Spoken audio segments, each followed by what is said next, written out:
So Ethan. Yes, me. And I are going to do the 2013 YouTube survey.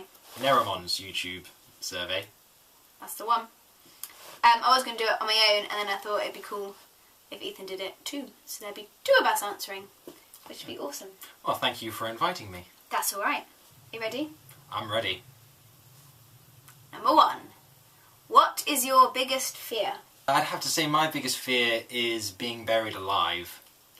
Because I read a book, Edgar Allan Poe's book, The Premature Burial, and that one he talks about how he gets into this state where it's almost like he's dead, but he's not, and he's worried people are going to take him as being dead and bury him alive. And there's one experience he has where that almost happens, and that really freaked me out when I read it. Oh, that's really deep, that is. That's like a proper... psychologically scarring. Well, let's hope you never get buried alive. Are you ready for my biggest fear? Lay it on me. Knees. The word knee. I can't do it. I don't know why. I don't know where it came from. I don't know why I have a fear of knees. I can't touch. If they're like bent like this, I can just about touch them. It's not just anybody's knees. It's even your own my knees. own knees. I can't with the touching and the thinking of the and that. I don't know why. It properly makes me want to vomit. Number 2. How did you find out Santa wasn't real? Well, I remember being on the beach and then my friend sort of mentioned something about it, so I got a bit suspicious. So I went to my mum and I said, Mum, is Santa real? Because Tanya has like this suspicion. And she went, well, I was going to tell you, because I didn't want you going to secondary school still believing in Santa, but no, he's not. But I fully believe there is Santa who lives in Lapland, and when you go and visit him, that is the real Santa, and he does get all of your letters. So when you write to him, that's where your letters go. And I believe there is a real Santa. He just doesn't deliver presents all around the world. It's like he's retired. Retired Santa. He's outsourced everything to the parents. Exactly. And so they take on his duty that the legend of Santa is preserved. That's all about you. Well, when I was a kid, me and my sister both wanted to see proof, and so we kept thinking each year of maybe setting a trap for Santa, just either, hiding behind a chair in the lounge or something and seeing him when he comes down the chimney so we can say we've seen it. Each time we always just fell asleep before anything really happened. I mean, like at 9. We just sort of didn't really say anything until one day my mum just went to us, you know about Santa? That he isn't real? Yeah. Yeah, and that was it, really. Brilliant, that's a good story. Yeah. Question number 3. What's the best idea you've ever had? My great idea was during Panto rehearsal 2012, when I asked the group of people around me, do you want to hear a joke? That led to other people starting to tell jokes, which led to you starting to tell jokes, and you told a Carrie Fletcher joke. Yes, I know where this is going. And I knew that joke, and I said, did you get that off a girl from the internet? And you said, yes. You said, Carrie Fletcher. And I said, I watched that same video. And that's how we became friends.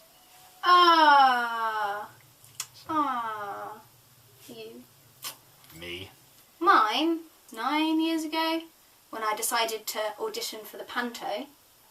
And then after auditioning for that, I got the Panto bug, which meant that every year I wanted to audition for the Panto because I wanted to be in Panto. And then however many years later, was it 8 years later, I auditioned for Little Red Riding Hood. Then you auditioned for Little Red Riding Hood, and I got the part for Little Red Riding Hood, and then you got a part as well, and then we met and we became friends, which meant that if I hadn't auditioned for Panto all those years ago, I would never have got the bug for it, and then I would never have met you. Oh, that's really nice. Oh, you're like all my best friends. Oh, and you're one of my best friends. Well, there you go. Sentimental stuff. Sentimental. Number 4. Most embarrassing thing your parents have ever done. Right. Okay, so this goes back to when I was probably about 11 or 12. I'm in Tammy Girl with my mum, And they had this big table full of underwear, just loose underwear that you could buy, obviously.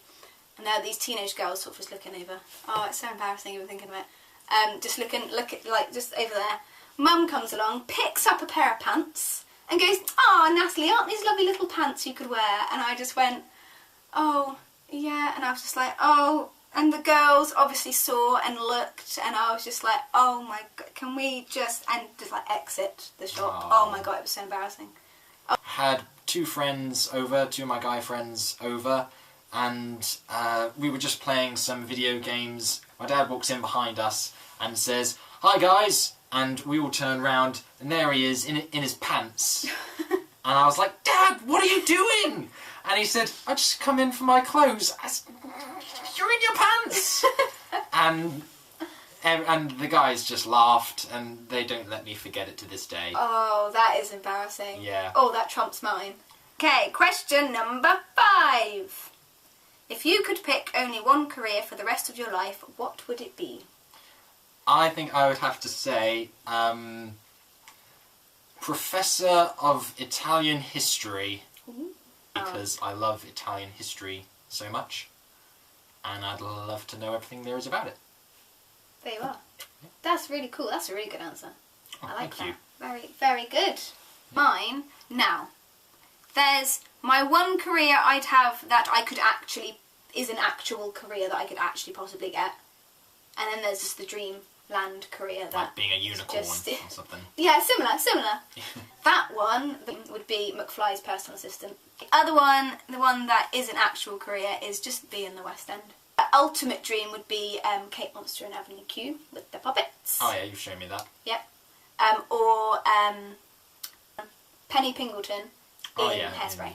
Hairspray, yeah. But, you know, just being on stage in the chorus of something. Number 6. Who do you want to answer the survey next? I choose the ultimate famous fighting fellows challenge people, the UFFFC, I think they're called. This is a bit ambitious. I'm just going to say Tom Fletcher. Right, let's turn this baby off.